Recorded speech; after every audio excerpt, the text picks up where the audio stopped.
कभी सोचा है कि कुछ लोग मेहनत के बल पर अमीर बन जाते हैं और समय के साथ साथ उनके पास पैसा लगातार बढ़ता जाता है। वहीं कुछ लोग मेहनत के बाद भी गरीब रहते हैं और वो अपनी गरीबी से कभी पीछा नहीं छुड़ा पाते। ऐसा क्यों होता है? साथ ही आपने ऐसे लोगों को भी देखा होगा जो कहते हैं कि हम बहुत बिजी हैं, हमारे पास टाइम की बहुत कमी है, लेकिन वो इतना बिजी रहने के बाद भी सफल नहीं कहे जा सकते।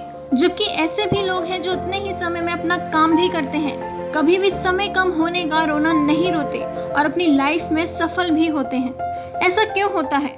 दोनों प्रकार के लोगों में इतना बड़ा अंतर क्यों है? ध्यान रखिए, यह हमारी और आपकी नहीं बल्कि पूरी दुनिया की समस्या है जिसे जानना बहुत जरूरी है। बहुत से लोग इसके पीछे बहुत से कारण बताते हैं। आइए इस बारे में जानने के लिए सौरभ की प्रेरणादायक कहानी को समझते हैं। सौरभ 10th क्लास का स्टूडेंट था।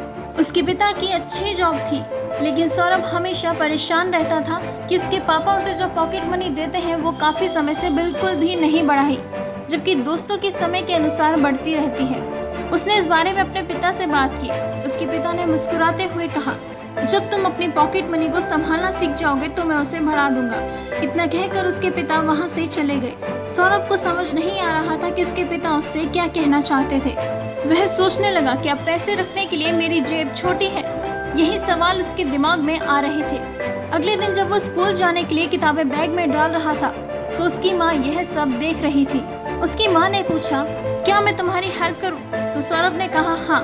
तो उसकी माँ ने किताबों को निकालकर सही तरीके से लगा दिया और किताबें रखने के लिए कुछ जगह बन गई। तब उसकी माँ ने उसे कहा, याद रखो, ये जो तुम्हारी किताबें हैं वो पॉकेट मनी की तरह हैं और तुम खुद स्कूल बैग की तरह। जितना सही तरीके से तुम किताब लगाओगे उतनी ज्यादा किताबें तुम रख पाओगे। उसे अपने पिता की बात समझ आ चुकी थी। यदि मैं पॉकेट मनी को मैनेज करना सीख जाऊंगा तो वो मेरी पॉकेट मनी बढ़ा देंगे। अब उसने उतना ही खर्च किया जितना खर्च करने की उसे जरूरत थी।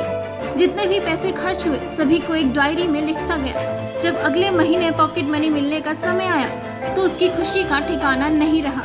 वो तुरंत अपने पापा के पास आया और बोला, मैंने अपनी पॉकेट मनी को संभालना सीख लिया है। उसके पिता बहुत खुश हुए और उसकी पॉकेट मनी बढ़ा दी। उसे समझ आ गया था कि अगर हम चीज़ों को ठीक प्रकार से मैनेज करते हैं तो वो समय के साथ बढ़ती जाती हैं। आज सौरभ एक अच्छा बिजनेसमैन है। उसकी अमीरी लगातार बढ़ती जा रही है। लोग उसे सक्सेसफुल पर्सन के रूप में जानते हैं। दोस्तों, ये कहानी हम सब के लिए लाइफ मैनेजमेंट का एक अच्छा संदेश है। इसका अर्थ है जिस चीज़ को हम सही से संभालना सीख जाते हैं वह समय के साथ लगातार बढ़ती जाती है। अब चाहे वो मनी को मैनेज करना हो या टाइम को मैनेज करना हो, आपके सोशल रिलेशंस हो या फिर फैमिली के लिए आपका प्यार, कुछ भी हो, अगर आप चीज़ों को मैनेज करना सीख गए तो समझ लीजिए आपको सफल होने से कोई नहीं रोक सकता।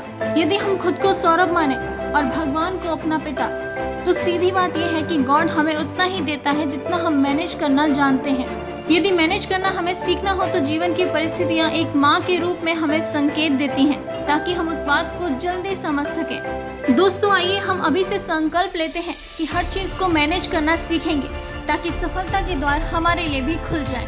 अगर आपको ये कहानी पसंद आई हो तो प्लीज़ लाइक और शेयर करें और कमेंट्स के थ्रू इस स्टोरी के बारे में हमें अपना ओपिनियन दें। ऐसी और मोटिवेशनल स्टोरीज के लिए चैनल को सब्सक्राइब करना ना भूलें।